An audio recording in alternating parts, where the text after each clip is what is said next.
அடுத்தடுத்து வரும் பாமக மூத்த நிர்வாகிகள்.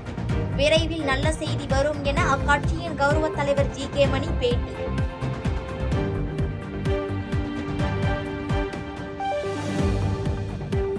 வக்ஃபு திருத்த சட்டத்தை திரும்ப பெற வலியுறுத்தி நாம் தமிழர் கட்சியினர் ஆர்ப்பாட்டம். சென்னையில் நடைபெற்ற ஆர்ப்பாட்டத்தில் சீமான் பங்கேற்பு.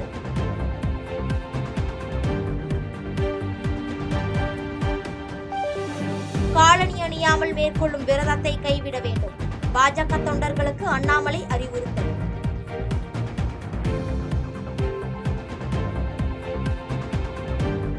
தொடர் விடுமுறையொட்டி சுற்றுலா தலங்களில் குவியும் மக்கள்.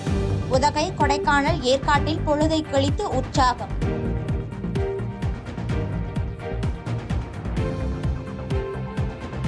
அதிமுக பாஜக கூட்டணி நம்பிக்கை கூட்டணியாக இருக்கும். தமிழ் மாநில காங்கிரஸ் தலைவர் ஜி.கே. வாசன் பேட்டி. மாற்றம் என்பது உறுதி என்று மக்கள் தீர்மானித்திருக்கிறார்கள். அதற்கு அதிமுக பாஜக கூட்டணி தமிழகத்திலே நம்பிக்கைக்குரிய கூட்டணியாக, முதல் கூட்டணியாக வரும் நாட்களிலே வலம் வரும். திருச்செந்தூர் சுப்பிரமணிய சுவாமி கோயிலில் குவிந்த பக்தர்கள். 4 மணி நேரத்திற்கு மேலாக காத்திருந்து சுவாமி தரிசனம்.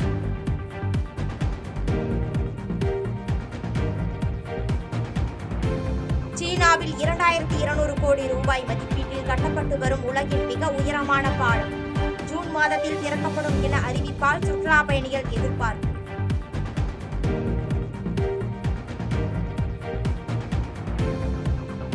ஏப்ரல் 18ஆம் தேதி விஜயின் சச்சின் திரைப்படம் ரீ-ரிலீஸ் செய்யப்படுவதால் ரசிகர்கள் உற்சாகம். நாளை ட்ரெய்லர் வெளியாகும் என படக்குழு அறிவிப்பு.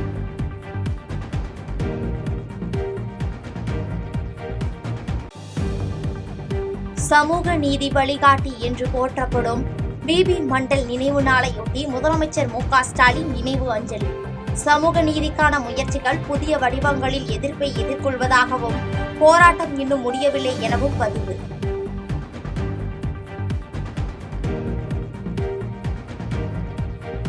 போக்சோ வழக்கில் கைதான மதபோதகர் ஜான் ஜபராஜுக்கு ஏப்ரல் 25ஆம் தேதி வரை நீதிமன்ற காவல். கேரள மாநிலம் மூணாறில் கைதான ஜபராஜை ஏப்ரல் 25 வரை காவலில் வைக்க கோவை நீதிமன்றம் உத்தரவு.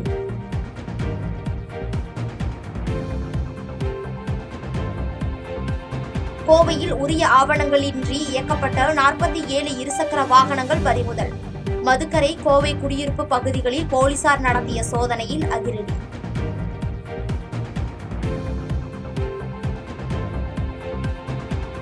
புதுக்கோட்டை மாவட்டம் கரம்பக்குடி அருகே கோயில் திருவிழாவை முன்னிட்டு ஜல்லிக்கட்டு போட்டி. 800 காளைகள் மற்றும் 350 வீரர்களுடன் போட்டி நடைபெற்றதால் பார்வையாளர்கள் உற்சாகம்.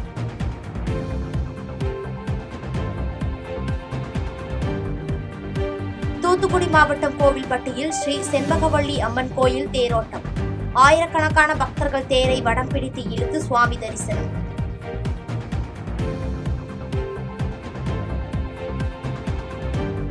உத்தரகாண்ட் மாநிலம் ஹாரிதுவாரில் பிளாஸ்டிக் பொருட்கள் மற்றும் தோல் பொருட்கள் சேமிப்பு குடோனில் பயங்கர தீ விபத்து. தீப்பற்றியதும் குடோனில் இருந்து அனைவரும் வெளியேறியதால் உயிர் சேதம் தவிர்ப்பு.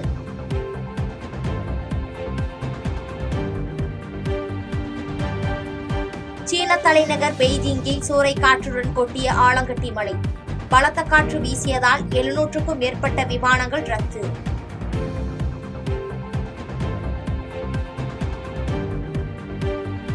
மியான்மரில் 5.6 ரிக்டர் அளவில் மீண்டும் நிலநடுக்கம் உணரப்பட்டது. கடந்த 29ஆம் தேதி ஏற்பட்ட பாதிப்பில் இருந்து மீளாத நிலையில் வீடுகள் குலுங்கியதால் மக்கள் அச்சம்.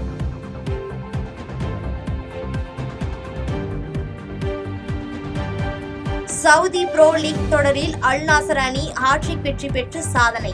ரொனால்டோவின் இரட்டை கோலால் அல் ஹிலால் அணியை வீழ்த்தியது. பாதகம் செய்பவரை கண்டால் நாம் பயம் கொள்ளலாகாது பாப்பா. மோதி மிதித்துவிடு பாப்பா, அவர் முகத்தில் உமிழ்ந்துவிடு பாப்பா. அண்மை செய்திகளை உடனுக்குடன் தெரிந்து கொள்ள இணைந்திருங்கள் எம் நாடு தொலைக்காட்சியுடன்.